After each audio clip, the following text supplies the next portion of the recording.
Bom dia, quinto ano! Vamos para a nossa aula de história. Hoje nós vamos finalizar o capítulo 6. Nós vimos nessa unidade, sobre o capítulo 6 e hoje vamos concluir esse capítulo.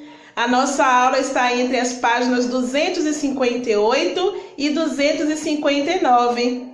Mas primeiro vamos relembrar o que nós aprendemos semana passada. Na semana passada, nós aprendemos sobre a Guerra de Canudos. Vocês estão recordados? Vocês recordam?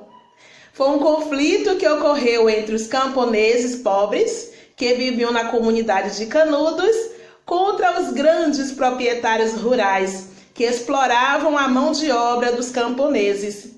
E isso se deu porque naquela comunidade de Canudos, os camponeses que viviam ali, eles tinham um modo de vida mais igualitário e uns sempre cooperavam com os outros. E os outros camponeses que viam isso, eles abandonavam as grandes fazendas para viver lá nessa comunidade. E assim o exército republicano, mandado pelos grandes proprietários rurais, eles conseguiram destruir Canudos com um grande massacre. Nós vimos também que mesmo com a abolição do regime escravista, os ex-escravos e seus descendentes, eles não tinham apoio nenhum político para serem integrados na sociedade.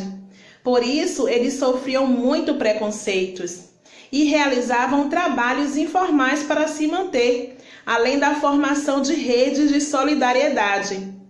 Nós aprendemos sobre a capoeira, lembra?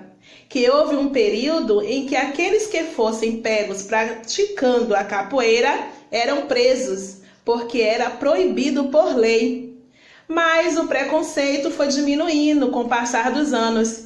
E em 2014 passou a ser declarado Patrimônio Cultural e Material da Humanidade.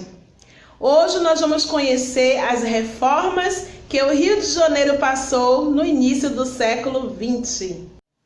Para o Rio de Janeiro ficar com a aparência dos grandes centros europeus, o governo ele realizou várias reformas no início do século XX. Veja aí essas duas imagens. As duas imagens é do mesmo lugar, é da Avenida Central. A primeira foto, ela mostra a Avenida Central por volta do ano de 1900.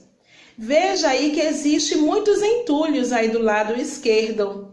Era onde ficavam as casas que abrigavam a população mais pobre. E eles foram expulsos pelo governo de forma autoritária. E essas pessoas, elas tiveram que sair e construir suas casas nos morros e em regiões que eram afastadas da cidade. Já a segunda imagem, ela mostra a mesma avenida após a reforma em 1906, que durou aí 6 anos essa reforma, com novas construções e avenidas, e ficaram as ruas mais largas e espaçosas. O governo também adotou medidas autoritárias na saúde pública. Era obrigatório a vacinação contra a varíola. E tinha a febre amarela que era causada pelos mosquitos. Os agentes de saúde, eles entravam nas casas. E isso causava muito medo e revolta na população. Esses funcionários de saúde do governo, eles eram conhecidos como mata-mosquitos. E o povo não permitia a entrada deles em suas casas. Por esse motivo, os policiais acompanhavam sempre esses agentes. E quem não deixasse esses agentes entrar, eram tratados com violência.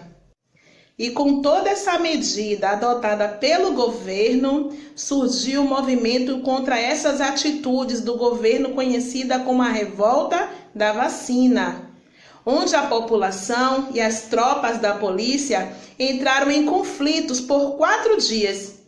Houve saque de lojas, apedrejamentos de prédios, incêndios de bondes.